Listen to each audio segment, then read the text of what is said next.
Welcome to the Make Me Whole podcast, where we explore what it means to just live better.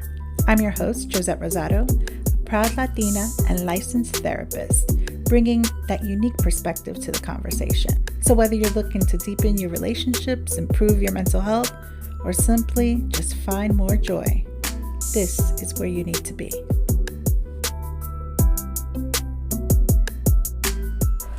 Hello, my beautiful souls. You're here for another episode of Make Me Whole, and I am here for you. Buckle up, because today's topic is both a revelation and a cautionary tale. It's all about toxic gratitude.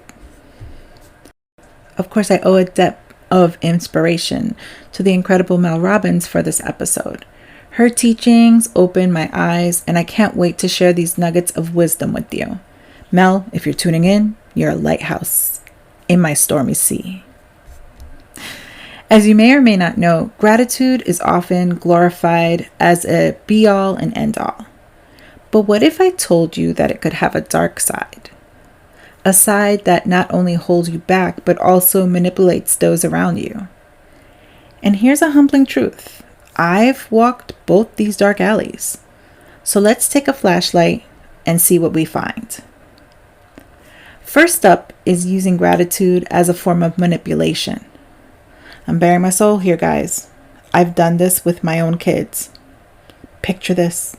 I planned an entire day around my daughter's wants. We went everywhere she wanted to, had frozen yogurt. She got to laugh and hang out with friends, just took it all in. Then back home, when her chores weren't getting done, it was like a cloud on our sunny day. So I played my card.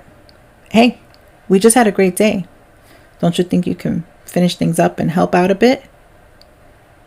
What I didn't realize was that I just tarnished our shared joy. I turned a beautiful day into a bargaining chip. Friends, this is a trap that's easier to fall into than you think. For parents, for partners, for anyone in a relationship, it's tempting to use the goodwill of a happy moment as a currency. And that's when gratitude turns toxic.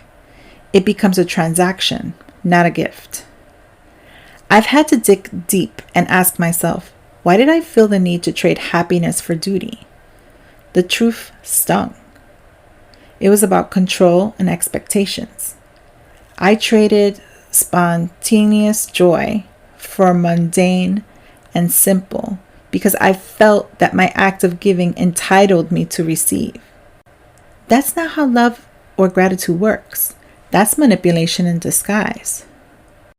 Now let's discuss the second offender. Gratitude that anchors you to unhappiness. Let's say you hate your job, but you stick with the narrative. Well, it pays the bills. I'm grateful for having a job. There's so many people who don't have jobs and can't pay their bills. And there we are, telling ourselves a lie. It's happened to me. I knew I wasn't happy.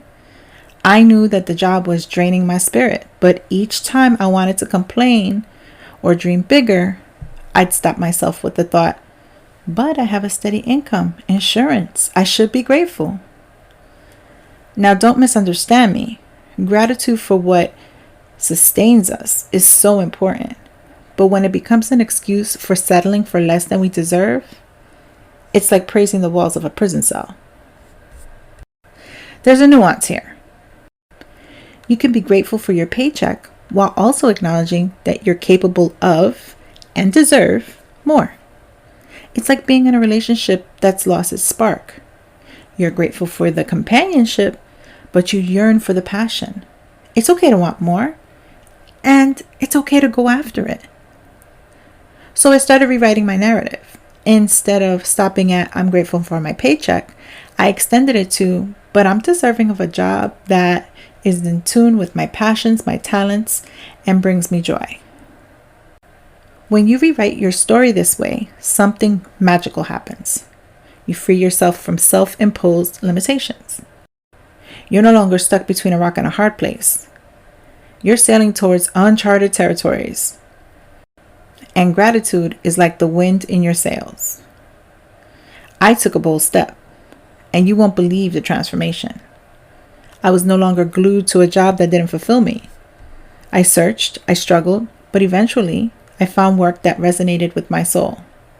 And for that journey, I am genuinely, truly grateful. To wrap things up, let's make a pact today, you and I.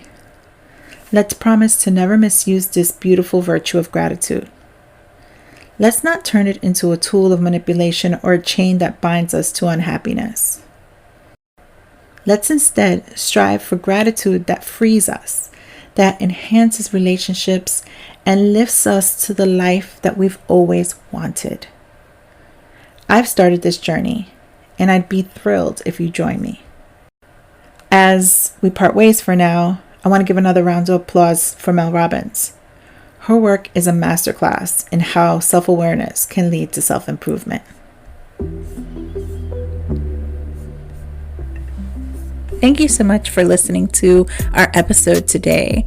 I'd really love to hear from you, so reach out and send us an email at joset@mmwpodcast.net. You can also find us on Facebook, Instagram, and TikTok at Make Me Whole Podcast. Remember, complain less and do more, and I'll see you on the next one.